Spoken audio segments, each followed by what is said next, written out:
Hello, welcome to One Moment Wiser. This is Christy Bridges, and I have a really cool lady with us today. Someone that I've recently met that I swear we must have grown up in the same family and just not known it. So this is Cyndilu Miller, and um, she loves to sing some of the same church songs I grew up with.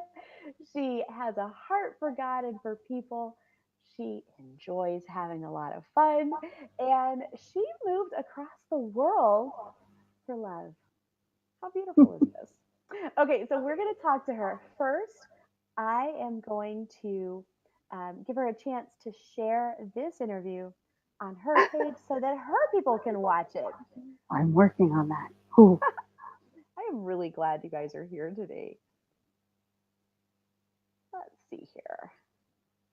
Boom, boom, boom, boom, Share. boom, boom, boom, Hey, boom. I'm figuring this out. This is kind of fun. Isn't it? Share to a group, write a post. Okay, this is working. Share with the public.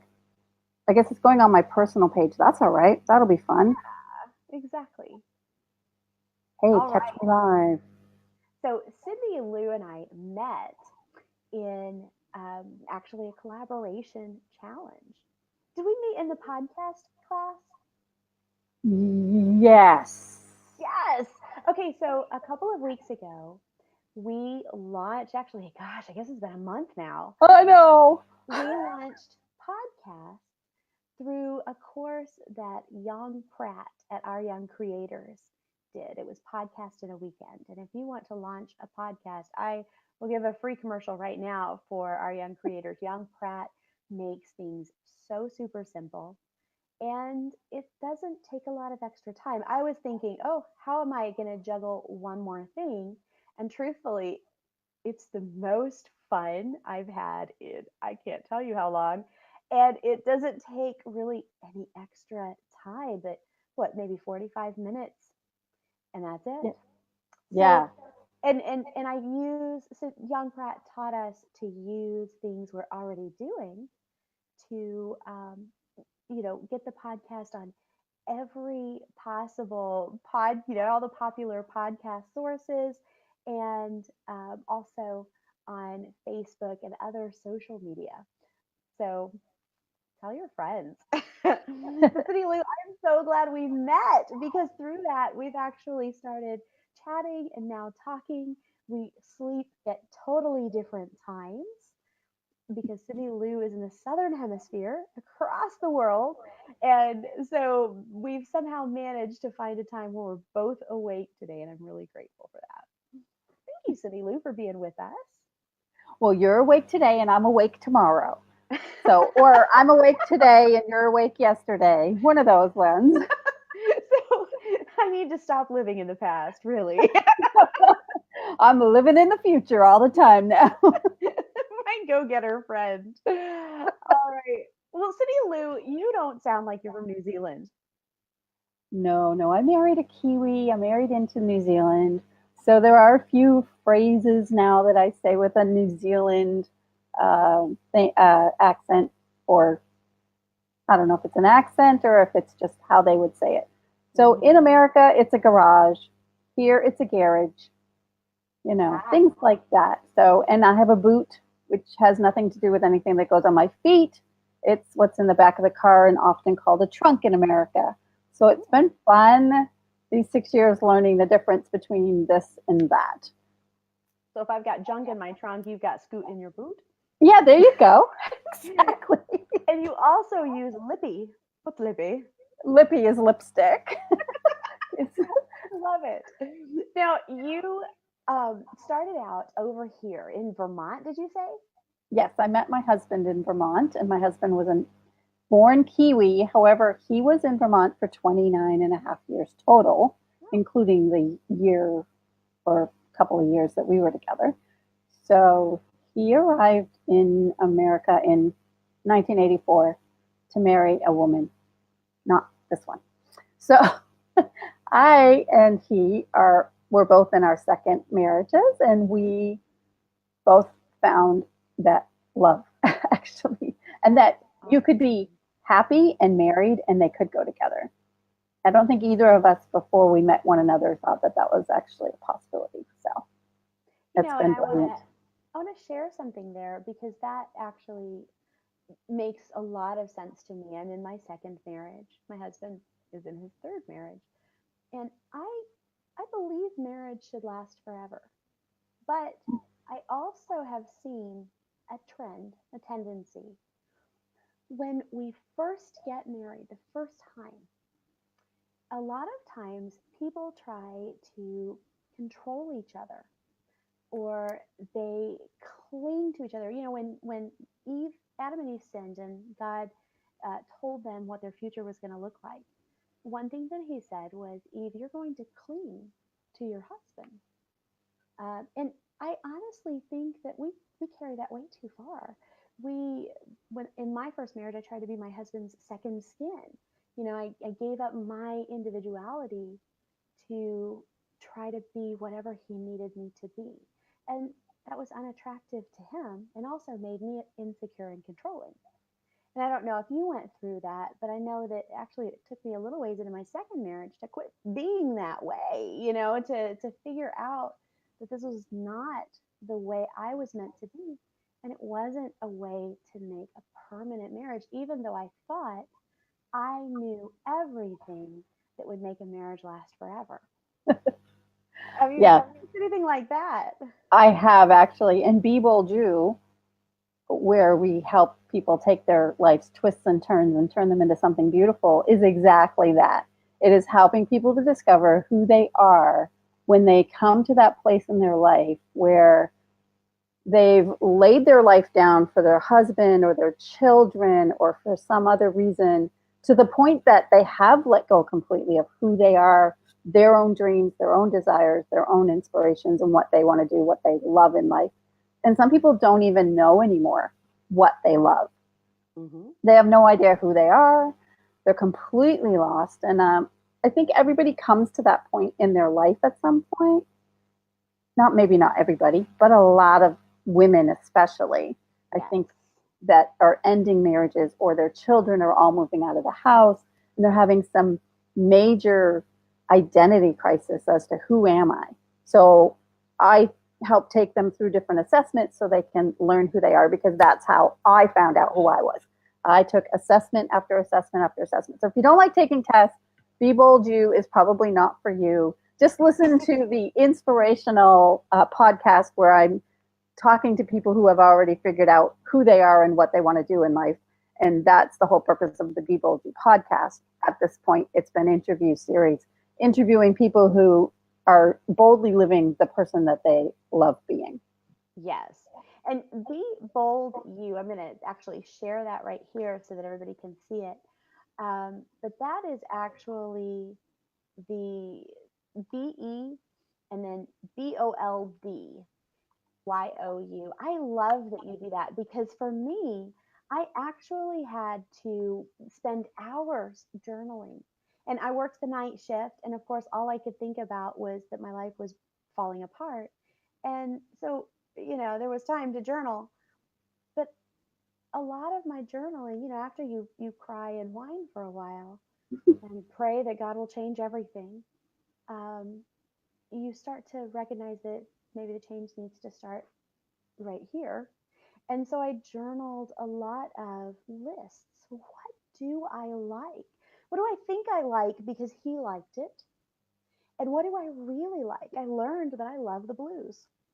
He didn't like the blues.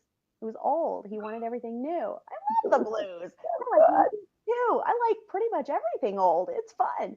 And so I started discovering things I liked and things I thought I might like and tried and said, yeah, it's not me. So I'm glad you help people find out, who they are and where they're going. You've actually been helping me this week in option, last week, I guess, in option ocean.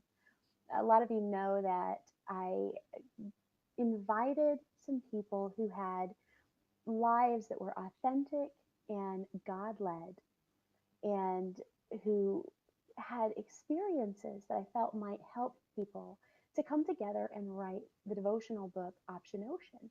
And Cyndilu is part of that collaboration. So, Cyndilu, I'm so glad that you joined us there because we're going to help people find their identity at an earlier age, hopefully. Yeah, that's a really good idea. I think so. We could save so much time. So, what in the world? We're all just dying to know.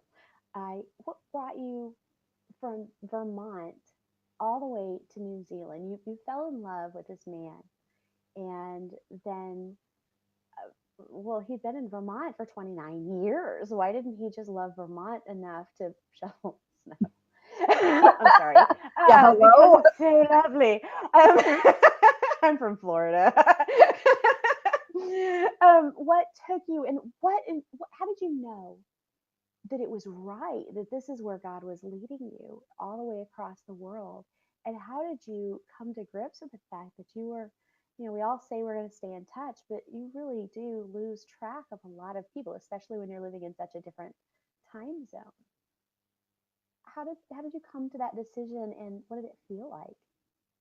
Well, that takes you back 8 to 10 years before. I can't remember exactly. I said 10 years yesterday, but I realized it might have only been 8 years before I even met Robin. Before I knew who he was, and my girlfriend and I were doing a ministry where we had people coming into us from all over the world. They were coming from Peru, from Australia, and coming into our little garage and sharing with us things that God was doing around the world. So we That's stood in her, yeah, that was pretty cool. It was called the White Horse Cave. And that's a whole nother, we don't have time for that one right now. So that's a whole nother conversation. But we were standing there in her dining room lounge, and we had a map on the wall, and we were like, where do we want to go? What do we want to put on our kind of like God list?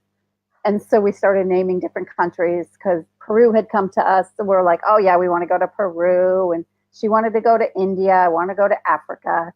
And then I pointed down to New Zealand, and I'm like, I want to go to New Zealand.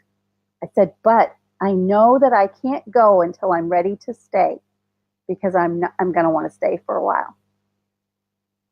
So wow. I'm still in my first marriage. Nothing's fallen apart there. Then we had a house fire. That all got blown apart. And that's another story, which people can find in other interviews that I've done with folks. And I ended up single again. And after a few years of healing, and I started thinking about being married again and maybe looking for a husband again, because I decided I didn't want to do that until I was healed enough to have one and have them not be full of my crap. So, I really uh, respect that. yeah, it's really important to go through that healing journey. We'll sidestep just for a second because I really feel led to say this, that if, lots of times when the divorce happens and you come 6 months, a year later, and you look at that person who you divorced and you're like, that's not who I divorced. They're like way better than the person that I divorced. And Right. it's true because everybody grows through a divorce. Yeah. Both of you grow in different ways. And sometimes it's that divorce that it takes in order for that person to grow or for you to grow. And I've had people, friends of mine, who've gotten remarried again later to the same husband, and it's worked fine. And it is that growth. It's whatever takes that growth. So I'm not sure who that was for, but there must be somebody that needed to hear that. So I met my husband in 2008. We got married in 2009. He was from New Zealand, and my friends at church in 2007, 2008 were saying, Robin's from New Zealand, because they knew I wanted to go, because we'd already talked about it. And I'm like, no, no, no, he's not my type. No, no, no, no, no, no, no. But every time I would tell my best friends, my list of what I was looking for, they're like, well, it sounded an awful like Robin. No, no, no. So he was working nights, and he was a bit scruffy because he was working nights and he was coming to church, but he was exhausted. So he wasn't, putting himself together. So that's why I was like, no, I don't want a scruffy man. I want somebody who's put together.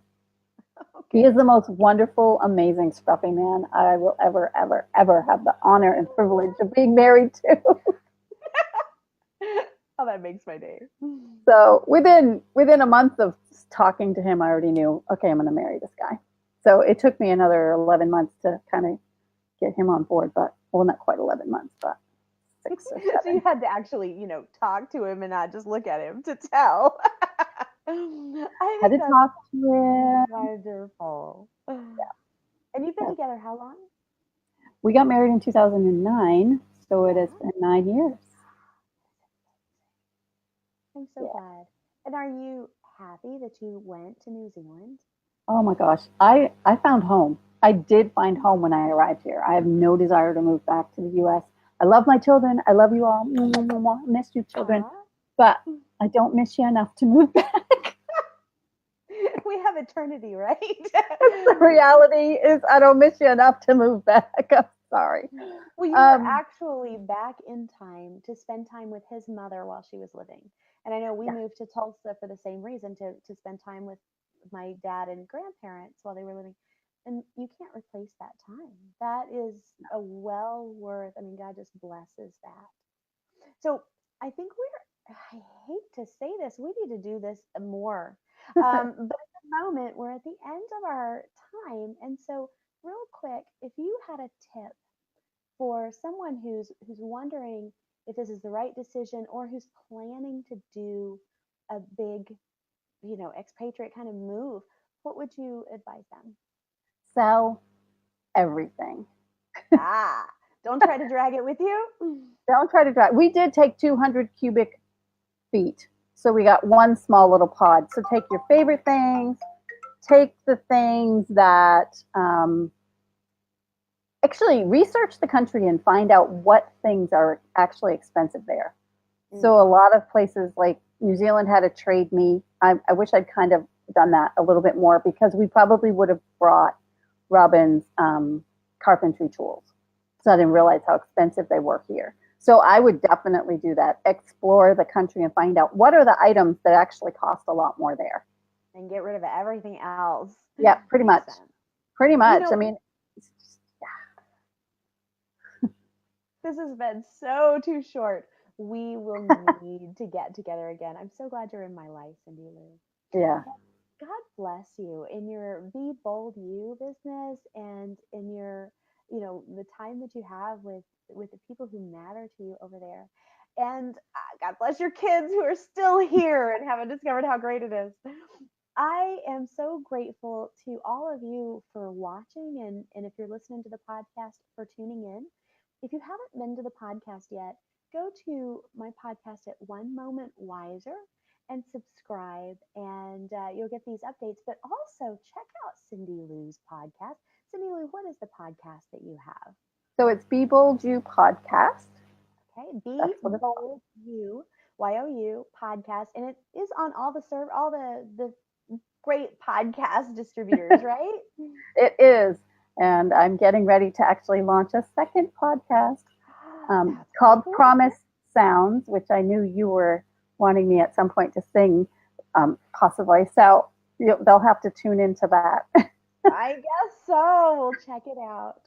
Thank you so much. You have a great day. This is Christy Bridges with One Moment Wiser. I'll see you soon. Hi. One Moment Wiser. I said that right. Hey guys.